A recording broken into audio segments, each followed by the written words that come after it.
막부 말기 동란의 시기에 활동했던 수많은 조직들 중에 일본사에 조금이라도 관심이 있으신 분들은 신선조, 신센구미라는 이름을 한 번쯤은 들어보셨을 것입니다. 하지만 신징조, 신조구미라는 이름의 조직을 들어보신 적이 있으신가요? 가운데 글자만 틀릴 뿐인데 별로 들어본 적은 없는 이름 같습니다. 신센구미의 사촌 정도 되는 조직으로 생각할 수 있는 신징조, 신조구미에 대해서 알아보는 것이 오늘 이야기의 주제가 되겠습니다. 신센구미와 신조구미를 이야기할 때 뺄 수 없는 인물이 바로 기요카와 하치로라는 쇼나이번 출신 번사입니다. 외세를 배척하고 천황을 중심으로 정치 세력을 규합해야 한다는 이른바 존왕양이 사상을 신봉하던 기요카와 하치로는 세상에 이름을 알리고 싶어하는 야심가였던 것으로 알려져 있습니다.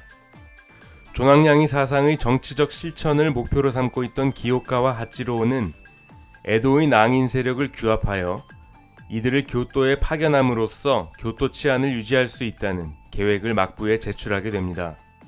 이 계획은 교토 치안 문제가 큰 고민거리였던 막부에 있어서는 귀가 솔깃할 만한 제안이었고, 이 안을 제출한 기요카와는 낭인 세력 모집에 나서게 되죠.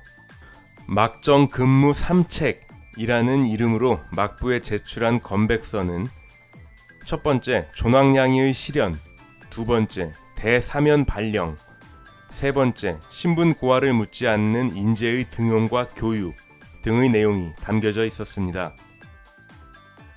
2년 전인 1861년 니혼바시 인근에서 자신에게 폭언을 퍼부었다는 이유로 조닝을 살해한 후 용의자 선상에서 의심을 받고 있던 기요카와는 자신이 제출한 막정 근무 3책 중 2번에 해당하는 대사면 발령에 의해서 자연스럽게 용의자 신분을 탈출하게 됩니다. 기요카와 하치로가 책략가로 평가받는 이유 중 하나가 되겠습니다. 새롭게 낭사대가 창설되고 신분도 죄도 묻지 않는다는 모집 공고를 보게 된 많은 젊은이들이 기요카와 하치로 아래로 속속 집결하게 되는데요.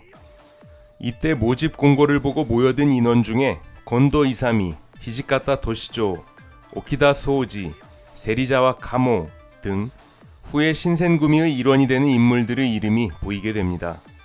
이렇게 모인 350명의 낭인들 중 234명을 선발하여 낭사조, 로시구미를 조직한 기요카와 하치로는 쇼군 도쿠가와 이에모찌가 교토에 상경하기 전 이들을 이끌고 먼저 교토에 들어오게 됩니다. 숙소인 미부무라에 도착한 날 밤, 기요카와 하치로는 갑자기 대원들을 소집시킨 후 미리 작성한 상서를 읽기 시작하는데요. 그 내용은 다음과 같습니다. 막부의 도움을 받아 여기까지 오기는 했지만 우리가 막부로부터 급여를 받는 것도 아닐 뿐더러 어디까지나 우리가 여기에 온 목적은 존왕양이를 실행하기 위함이다. 천황의 명령을 어긴 자는 막부의 관료라 할지라도 가차없이 처벌할 것이다. 뜬금없이 상서를 읽어내려간 기요카와 하치로는 대원들에게 갯반으로 불리우는 서명을 요구하게 되죠. 갯반은 와키자시로 자신의 엄지손가락을 살짝 베어서 피가 나도록 한 후에 이를 인주로 삼아서 지장을 찍는 행위를 말하는데요. 여기저기 뜨내기들이 모인 낭인들이 존왕양이가 무엇인지 알 리도 없고 별로 관심도 없었겠죠. 다만 사무라이가 될 수 있다는 신분 상승의 꿈을 가지고 그 자리에 모인 정도의 수준이었기 때문에 단 한 명을 제외한 모든 사람들이 기요카와의 연설과 전체적인 분위기에 이끌려 모두 서명을 하게 됩니다. 이 상서를 곧바로 조정에 제출한 기요카와 하치로는 곧이어 이들을 다시 데리고 에도로 귀환하겠다는 청원을 조정에 제출하고 이를 관백으로부터 승인받게 됩니다. 하지만 조정의 명령에 의해 다시 에도로 돌아가겠다는 의지를 표명한 기요카와 하치로에게 반발하는 세력이 나타납니다. 이들이 바로 곤도 이사미, 히지카타 도시조, 세리자와 가모 등을 중심으로 한 인물들이었습니다. 결국 기요카와 하치로에게 동조하지 않은 17명은 아이즈번 소속으로 교토에 남아 치안 유지를 담당하게 됩니다. 이들이 후에 아이즈번 소속 신센구미의 뿌리가 된 것이죠. 중간 이탈자를 제외한 209명의 낭인들을 데리고 다시 에도로 돌아온 기요카와 하치로는 예전부터 꿈꿔왔던 존왕량의 실현의 일환으로 요코하마의 외국인 거류 지역에 불을 지르는 계획을 실현하기 위해 자금 조달에 나서게 됩니다. 말이 자금 조달이지 부자 상인들을 찾아다니면서 야쿠자들이 돈을 빼앗듯이 강제로 돈을 갈취하면서 민심을 어지럽히기 시작합니다. 막부에서 이를 가만히 보고 있을 리는 없겠죠. 1863년 4월 13일 평소에 잘 알고 지내던 가미노야마번 출신 가네코 요사부로로부터 술 한잔하자는 편지를 받고 가미노야마번 저택에서 아침까지 술을 마시고 귀가하던 기요카와 하치로는 막부의 사주를 받은 6명의 낭사조 대원들의 습격을 받고 참살당하게 됩니다. 막부는 주인을 잃은 낭사조 간부들 몇 명을 추가로 처벌한 후 이 조직을 쇼나이번에 맡깁니다. 이렇게 쇼나이번 관할로 새롭게 태어난 낭사 조직은 신징조, 즉 신조구미라는 새로운 이름을 하사받고 본격적으로 에도 치안을 담당하게 되었던 것입니다.